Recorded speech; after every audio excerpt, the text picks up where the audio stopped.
Hello les gens, asseyez-vous, on va parler. Et si on prenait un peu des nouvelles de Kanye West? Non, parce que si vous vous posiez la question, depuis là on continue de le persécuter. On lui a pris ses enfants, ses baskets, ses streams, on a caché les vêtements de sa femme, mais il est toujours là. Kai Cenat, Drake, Jésus, il s'embrouille avec tout le monde. Retour sur sa dernière interview et sa nouvelle image de marque.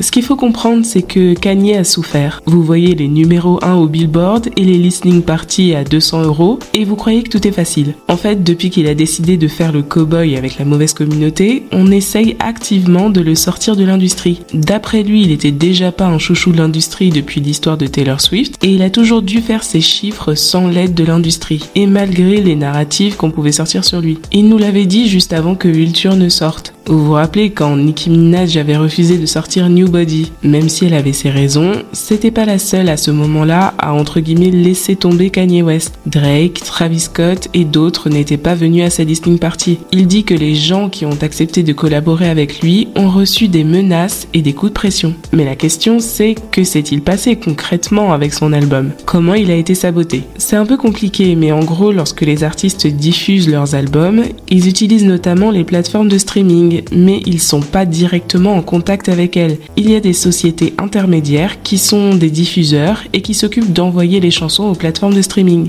Dans ce cas-là, c'est la société de distribution Fuga qui n'a pas voulu diffuser l'album de Kanye. Il y aurait eu des discussions, mais au final, d'après eux, ils ont refusé le contrat. Malgré leur refus, un de leurs collaborateurs aurait quand même envoyé l'album à Apple Music. C'est ainsi que Vulture a été disponible en streaming à sa sortie, mais que le même jour, l'album a été retiré. Finalement, Kanye, Ty Dolla $ign et leur équipe ont très vite trouvé un autre diffuseur, Label Engine, et Vulture a été à nouveau disponible. C'est difficile de se positionner parce qu'on ne sait pas forcément comment ce genre de choses fonctionne en temps normal, mais c'est vrai que le coup de « oh non, désolé, on voulait pas le diffuser, c'est juste Michel de la compta qui a appuyé sur le mauvais bouton et qui a envoyé l'album à Apple Music », tout ça, ça a l'air un petit peu gros. That's weird.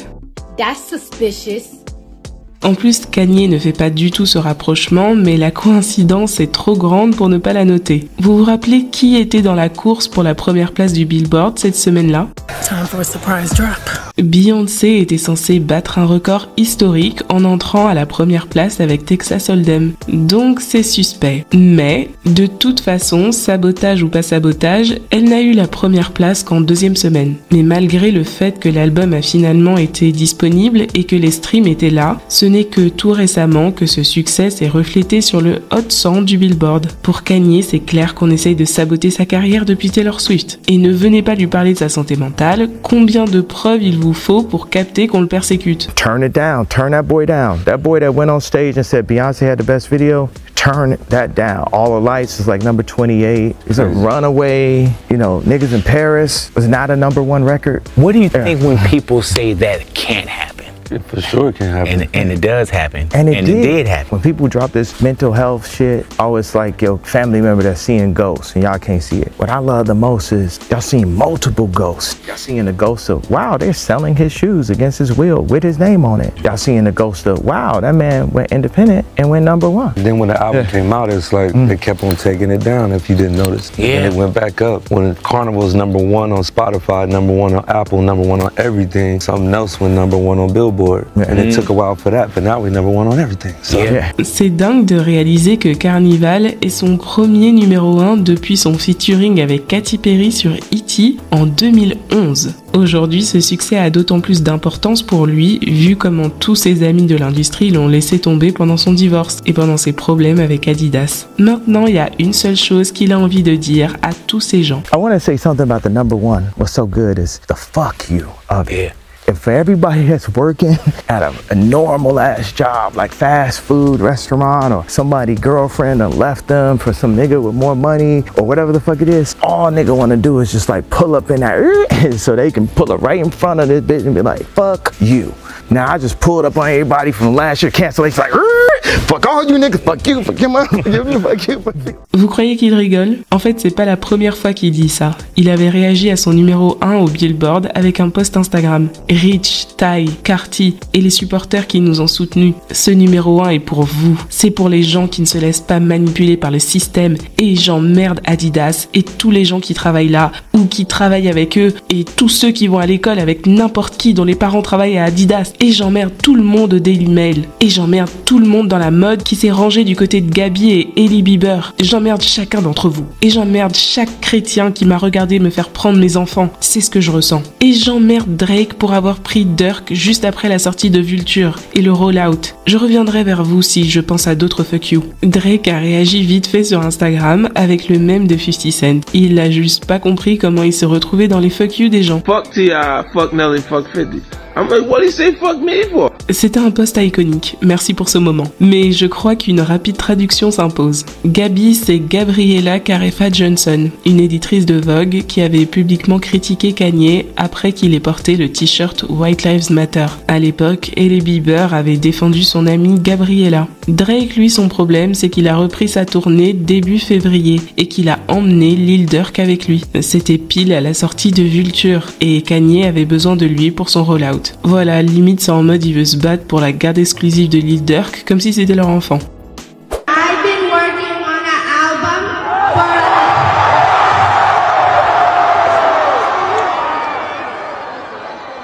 and it's called Elementary School Dropout. On est tous très contents. Bien sûr, le titre de l'album est en hommage au premier album de Kanye, The College Dropout, qui vient de fêter son 20e anniversaire. Ça peut être controversé de faire un album à sa fille comme ça, surtout quand elle n'a que 10 ans. Perso, ça m'est égal. Les gens ont des privilèges et j'ai pas de souci à ce qu'ils les utilisent. Pour Blue Ivy, c'était pareil. Moi, j'ai aucune pitié pour les enfants de stars qui commencent à vouloir monter sur scène. Si tu viens potentiellement prendre la place d'une personne adulte qui a travaillé pour ça toute sa vie, alors il faut danser correctement, il faut faire un show de qualité, il faut chanter juste. Parce que les gens en face, ils ont payé de l'argent, ok, pour voir et écouter des légendes comme Beyoncé ou Kanye West. C'est pas le spectacle de fin d'année de ton école. Et si t'as 10 ans, c'est pas mon problème. Qui t'a envoyé? En gros, c'est comme ça que je me sens par rapport à North qui fait un album. Il a intérêt à être bon. Ou sinon, il va rien se passer du tout. Je vais juste la juger pendant qu'elle sera toujours riche.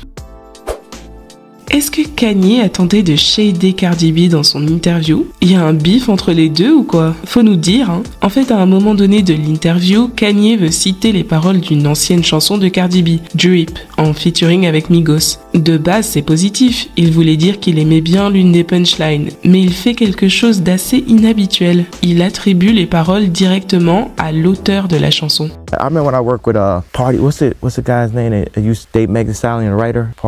Partisan Fontaine. Partisan Fontaine. yeah. I heard on Cardi B's album, he said, I gotta stay out the Gucci store. I'm finna run out of hangers. But I liked those thoughts together. Le mec glisse ça normal. Est-ce que toi, quand on cite tes chansons, on parle de Pusha T ou de Big Sean? Là, c'est un peu gênant pour Cardi. Mais en même temps, c'est la vérité. Donc je sais pas trop comment le prendre. Vous dites quoi? Shade ou pas shade? Pour info, il y a quand même un petit historique d'embrouille entre Kanye et Cardi. Rien de fou, mais vous vous rappelez que Kanye était venu en featuring sur le single de Cardi, Hot Shit. À ce moment-là, il lui lançait grave de fleurs en interview. Mais plus tard dans l'année, l'extrait de son ancien documentaire avait fuité, dans lequel il balance que Cardi est une plante de l'industrie. C'était un peu la honte pour Cardi, parce que c'est ce que beaucoup de gens pensent. Mais elle avait répondu en repostant un extrait de l'interview où Kanye lui lance des fleurs. Ça, c'était l'année dernière, et depuis, on n'a pas vraiment vu de réconciliation. Donc, difficile de savoir le statut de leur relation.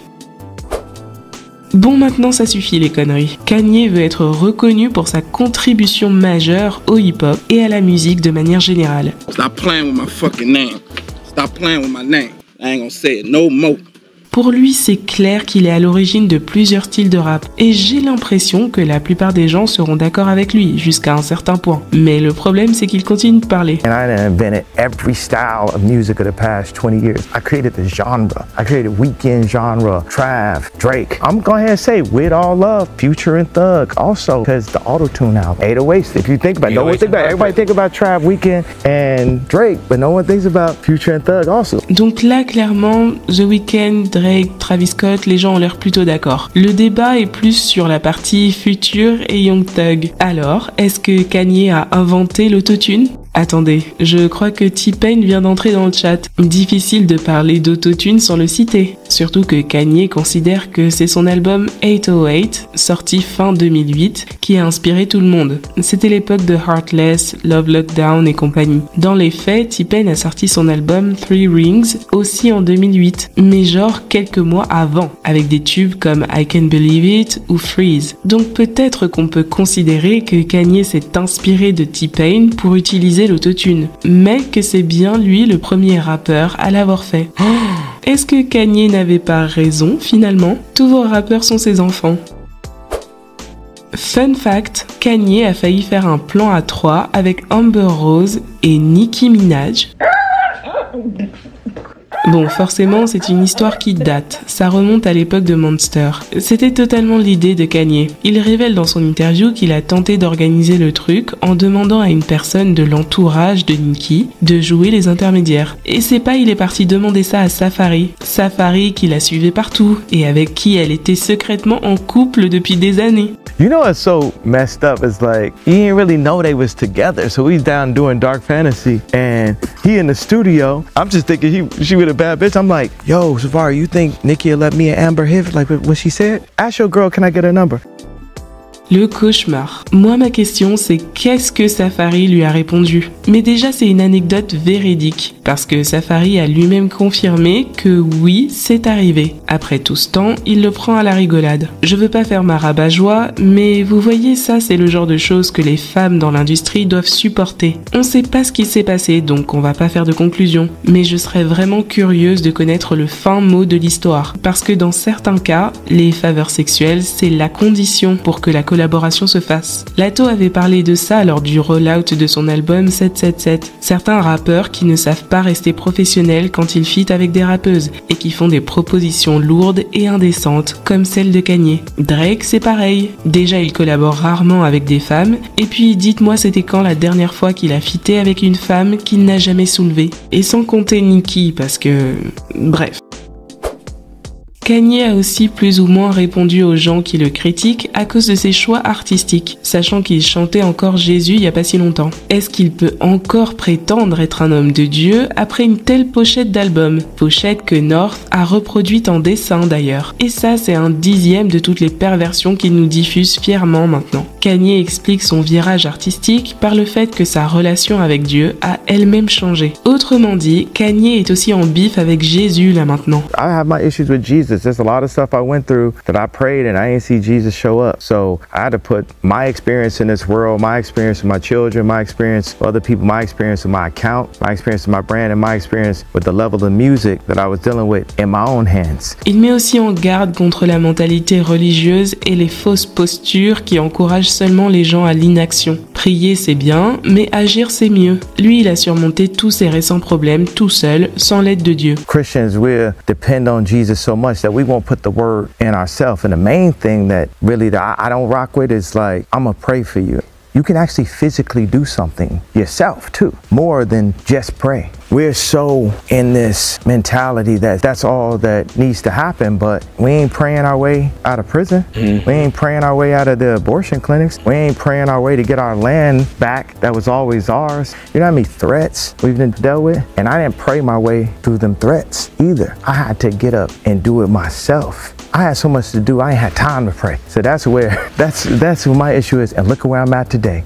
On entre tranquillement dans l'hypocrisie et les contradictions là. Mais que serait une interview de Kanye West sans une leçon de vie non sollicitée pour sa communauté ? De toute façon, Kanye c'est un gars, vous n'êtes pas obligé de l'écouter. Mais si vous y tenez absolument, alors vous prenez ce qu'il dit et vous ne gardez que ce qu'il a voulu dire. C'est comme ça que sa fanbase survit dans le déni depuis tant d'années. J'imagine qu'on a tous nos problèmes, mais si tu es en vie, que tes enfants sont en bonne santé et que t'as toujours ton milliard à la banque, je pense qu'on peut dire que Jésus ne t'a pas totalement lâché. Mais peu importe, Jésus c'est So 2019. Là, Kanye est dans sa nouvelle ère sur le thème de la persécution. De la même manière qu'il vient de nous apprendre que la foi sans action est morte, comme si c'était pas déjà écrit dans la Bible, il nous apprend aussi que l'industrie exploite les artistes. Donc il vaut mieux être en indépendant. There's a new genre, it's called making your own money genre.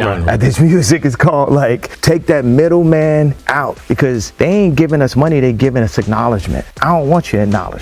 How many niggas went #1 and never made $1 billion? Drake still ain't made $1 billion. Bad Bunny, they not gonna set that man Bad Bunny up to make $1 billion. They gonna give him the same pack that they gave Drake. Anyone in the music industry knows that Drake and Bad Bunny got that same that push. We gonna push this radio. We gonna push this. We gonna push that. And that pack was removed from me. You know, ever since the Taylor Swift thing.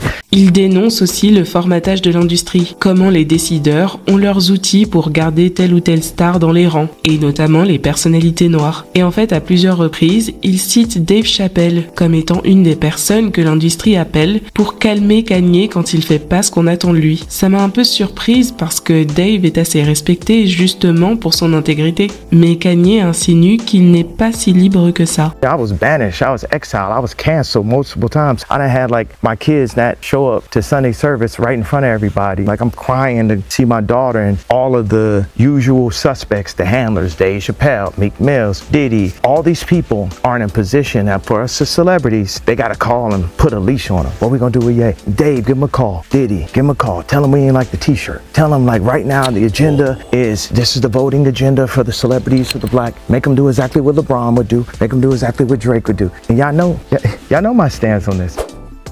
C'était pas pendant l'interview, mais Kanye s'est aussi gravement embrouillé avec Kai Cenat. C'était n'importe quoi ce clash. En plus, Kai Cenat, forcément, c'est un streamer, donc tout est filmé, tout est dans l'excès, et ça tombe bien puisque l'inventeur de l'excès, c'est Kanye West. En fait, Kai a fait une review de la nouvelle collection de vêtements de Kanye. Il a notamment reçu un survêt qu'il essaye en direct dans son stream. Sauf qu'il y a tout de suite un petit problème. Yeah! Nigga! Yeah! Bro, this shit is not fitting me, bro! Bro, yeah, you supposed to send an extra small. Bro, you supposed to send a small, dango, not an extra large. The fuck am I supposed to do with this shit?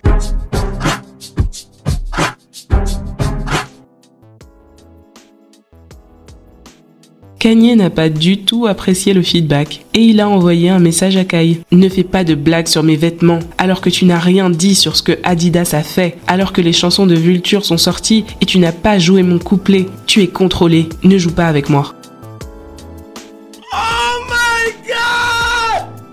What the fuck?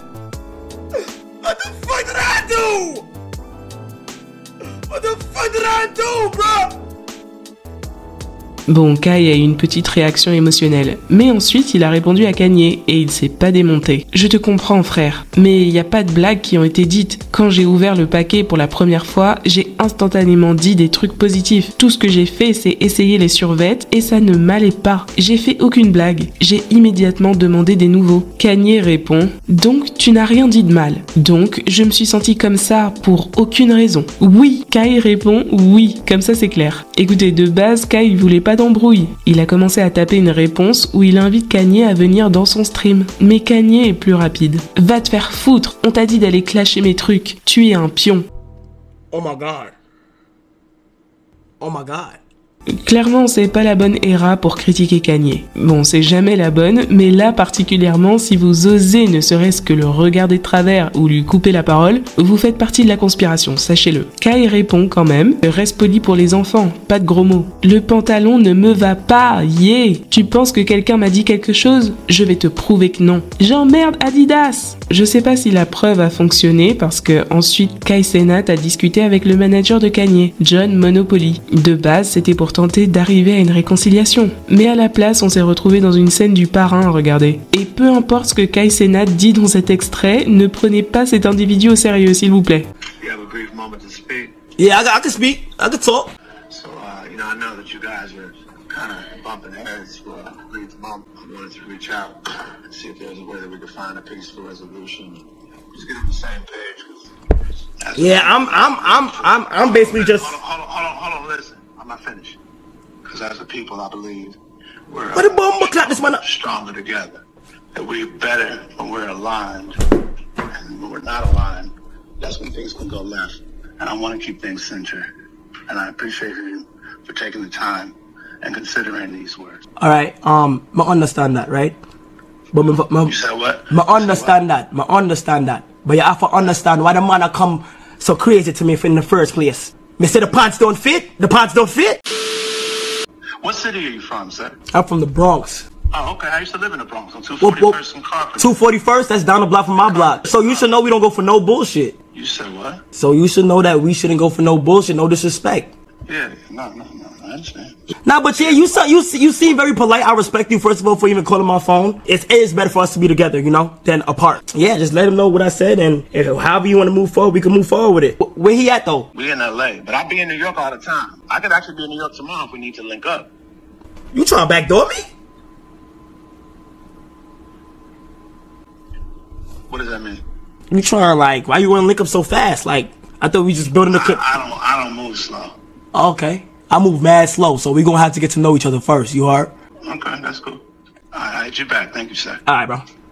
Oh, let me search up who the fuck John Monopoly is. Hold on, my nigga. Is that the Monopoly man, bro? Et voilà, maintenant on est embrouillé. C'est pas très clair si John veut pécho Kai dans les rues de New York ou juste lui pécho la jugulaire. J'imagine que c'est pour ça qu'il a clarifié dans un commentaire. On est quitte, mais si jamais on se capte pour un face-à-face, je le rencontrerai dans son quartier, au croisement de la 241e et Carpenter. Juste moi, plus un autre gars. Il peut ramener toute son équipe, juste histoire que vous compreniez dans quel délire je suis. Qu'Allah vous bénisse tous. Waouh, ok. La bénédiction de Dieu pour conclure une menace en plein ramadan. Je crois qu'on trouvera pas mieux là. Dites en commentaire ce que vous pensez de la vidéo. On va faire un truc. On connaît tous les problèmes de Kanye, mais clairement sa fanbase est toujours très présente et solide. Alors terminons sur une note positive. Dites en commentaire ce que vous aimez le plus chez Kanye West. Et moi, je lui laisse le mot de la fin. I'll be surprised that I'm still alive every day. How did you not so-called disappear? Like, because that's a hell of a fight. Because I'm God. And anyone to disagree, I'm the God of me, and you can't tell me who I am. I can't tell y'all. I could tell y'all. It's y'all job to listen. I'm the God of me. It feels like victory favors the brave. It's like, why should you fear? You know, it's another thing I don't like in Christianity, the fear of God. If God is love, why should you fear him? Because you place one fear, you get another fear, you get another fear. What do you have at that point? You're easily controllable. Everybody gonna die eventually, but I'm gonna live my entire life with zero fear. Fear of a contract, fear of perception, fear of getting my black card denied. I'm not gonna jump in front of a train. Right. Be conscious. Ain't nobody finna tell me shit, call me shit, tell nobody around me shit, play with me, play with nobody around me. Fuck every label, fuck every contract, fuck any type of phone calls. We number one. It's fuck everybody. You better not bring your bitch around.